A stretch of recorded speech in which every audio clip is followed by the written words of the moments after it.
Assalamu alaikum viewers and welcome back to my channel Study Law with Bushra.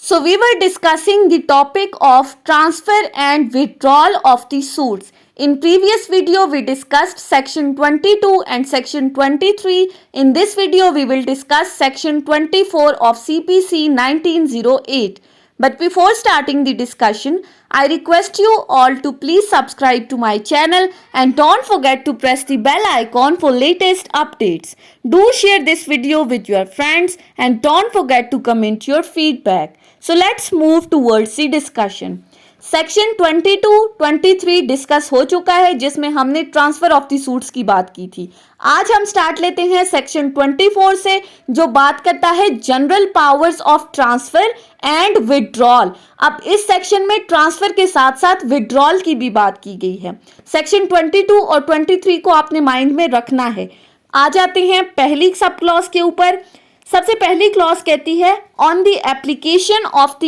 Any of the parties and after notice to the parties after hearing such of them is desired to be heard or of its own motion without such notice, the High Court or District Court may at any stage. Section 24 clause 1 कहती है कि किसी भी party की application पर, अब जो application आपने सेक्शन 22 के अंडर मूव की है, अब आया वो प्लेंटिफ की तरफ से वो एप्लीकेशन फाइल की जा रही है या डिफेंडेंट की तरफ से वो एप्लीकेशन फाइल की जा रही है, और एप्लीकेशन ऑफ द पार्टी और दूसरी पार्टीज को नोटिस करने के बाद, नोटिस की बात भी सेक्शन 22 में डिस्कस की थी कि एप्लीकेशन फाइल करने के से पहले आपको नोटिस देना मस्ट है। अब यहां पर कह रहे हैं कि पार्टीज की एप्लीकेशन पे और दूसरी पार्टीज को नोटिस करने के बाद और उन पार्टीज को सुनने के बाद या फिर बगैर किसी नोटिस के अपने ऑन पे अपनी पावर्स को, अपनी डिस्क्रिशनरी पावर्स को यूज करते हुए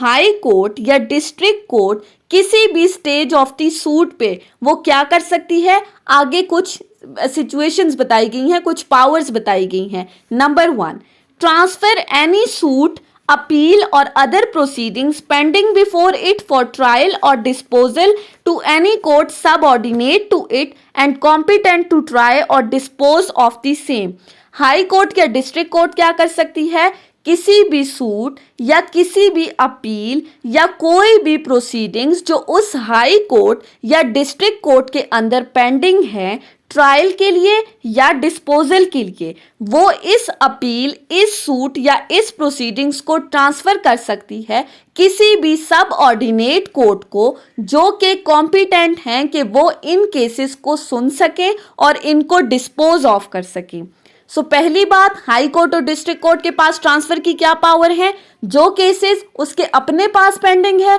वो इनको किसी सब ऑर्डिनेट कोर्ट को जो कि कॉम्पिटेंट है उसको ट्रांसफर कर सकती है। Secondly, withdraw any suit, appeal और other proceedings pending in any court subordinate to it, या फिर अगर किसी सब ऑर्डिनेट कोर्ट में कोई सूट या कोई भी प्रोसीडिंग्स पेंडिंग है तो इस सूट या प्रोसीडिंग्स को उस सब ऑर्डिनेट कोर्ट से विड्रॉ कर सकती है। अब उस सब ऑर्डिनेट कोर्ट से इस सूट या प्रोसीडिंग्स को लेने के बाद वो क्या करेगी।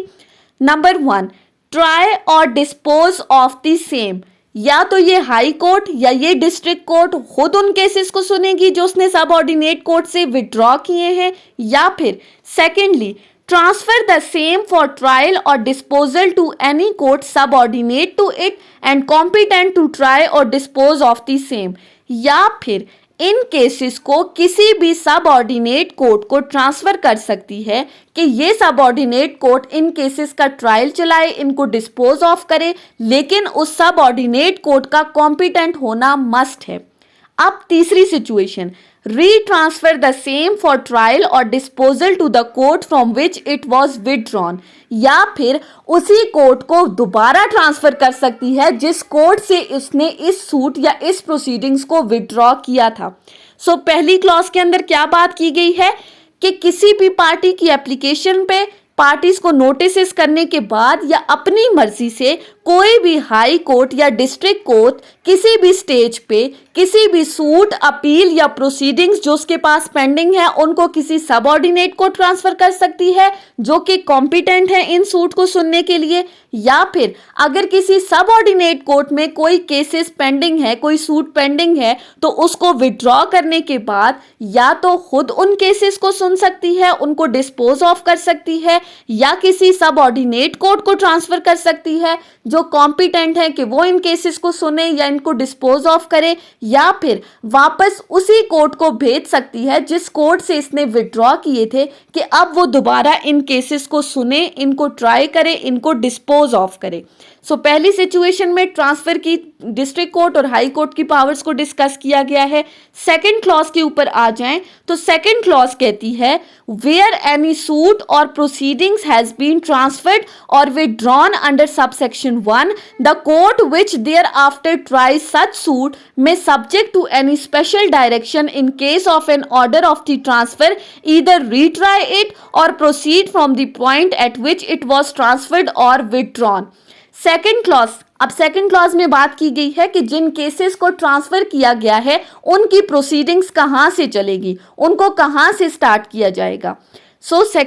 सब सेक्शन 2 कहता है कि जहां पर किसी सूट या किसी प्रोसीडिंग्स को सब सेक्शन 1 के अंडर किसी दूसरी कोर्ट में ट्रांसफर किया गया है तो जिस कोर्ट को ये सूट ट्रांसफर किया गया है उसके साथ एक ट्रांसफर ऑर्डर भेजा जाएगा उन कोर्ट्स के अंदर, और अगर तो उस ट्रांसफर ऑर्डर में स्पेसिफिकली ये चीज़ मेंशन कर दी गई है कि आपने इस केस की प्रोसीडिंग्स को कहां से चलाना है, अगर तो ट्रांसफर ऑर्डर में मेंशन है तो आप वहीं से आगे प्रोसीड करोगे। लेकिन दूसरी सिचुएशन कहती है कि अगर तो ट्रांसफर ऑर्डर में ये चीज मेंशन नहीं है कि आपने सूट को कहां से चलाना है, तो फिर जिन कोर्ट्स को ये सूट ट्रांसफर किए गए हैं वो कोर्ट अपनी मर्जी से देखेंगी कि इस सूट को कहां से प्रोसीड करना है, यानी कि जहां से छोड़ा था वो वहीं से प्रोसीड करेंगी या नए सिरे से करेंगी, ये इन कोर्ट्स की अपनी मर्जी है जिनको ये सूट ट्रांसफर किए गए हैं। सो सेकंड क्लॉज में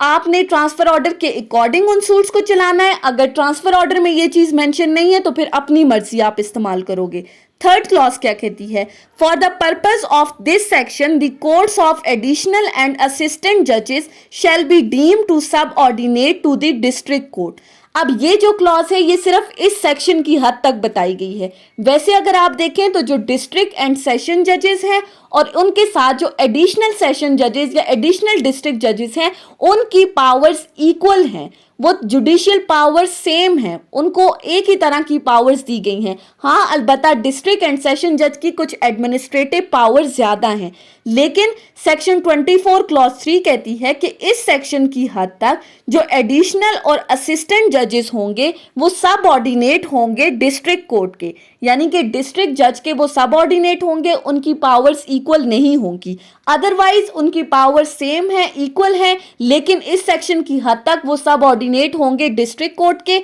उनकी पावर्स इक्वल नहीं होंगी। क्लॉज 4 कहती है the court trying any suit transfer और withdrawn under this section from the court of small causes shall for the purposes of such suit be deem to be a court of small causes. Clause 4 कहती है कि जो cases small causes court से transfer किए जा रहे हैं किसी दूसरे कोर्ट को, तो उस कोर्ट को जिसको ये ट्रांसफर किए जा रहे हैं ऑल्दो उनके पास कुछ अपनी पावर्स भी हैं, लेकिन अपनी पावर्स को साइड पे रखते हुए वो इन केसेस की हद तक स्मॉल कॉजेज कोर्ट की पावर्स को एक्सरसाइज करेंगी। सिंपली जब स्मॉल कॉजेज कोर्ट से एक केस ट्रांसफर हो रहा है दूसरी कोर्ट में, तो दूसरी कोर्ट बजाय इसके कि वो अपनी पावर्स को यूज करे, वो उन्हीं स्मॉल कॉजेज कोर्ट की पावर को एक्सरसाइज करते हुए इन केसेस को ट्राई करेगी। सो सेक्शन 24 क्लॉज 1 क्या कहती है, डिस्ट्रिक्ट कोर्ट, हाई कोर्ट के पास पावर है कि वो केसेस को ट्रांसफर कर सकते हैं या खुद उनको सुन सकते हैं। सेकंड क्लॉज कहती है प्रोसीडिंग्स जो इन केसेस से रिलेटेड हैं वो किस तरह से चलाई जाएंगी, यानी कि ट्रांसफर ऑर्डर के अकॉर्डिंग, ट्रांसफर ऑर्डर में मेंशन नहीं है तो कोर्ट अपनी मर्जी चलाएगी। थर्ड क्लॉज कहती है कि एडिशनल और असिस्टेंट कोर्ट्स जो होंगी वो डिस्ट्रिक्ट कोर्ट की सबऑर्डिनेट होंगी इस सेक्शन की हद तक। फोर्थ कहती है स्मॉल कॉजेस कोर्ट से जो केसेस ट्रांसफर होंगे, तो जिन कोर्ट्स में ट्रांसफर होंगे वो स्मॉल कॉजेस कोर्ट की पावर्स को ही एक्सरसाइज करेंगी बजाय इसके कि वो अपनी पावर्स को एक्सरसाइज करें। So that was all about section 24 of the civil procedure code 1908 where we discuss the general powers of transfer and withdrawal. So I hope कि आपको ये लेक्चर समझ में आया होगा अगर आपने इस वीडियो को अटेंटिवली सुना है तो। अगर आपको ये वीडियो अच्छी लगी है तो इस वीडियो को लाइक करें, कमेंट करें और चैनल को ज़रूर सब्सक्राइब करें। अगर किसी भी किस्म की कोई कंफ्यूजन है तो आप कमेंट्स के ज़रिए मुझसे पूछ सकते हैं। Thank you so much for watching this video. Till then, अल्लाह हाफिज़।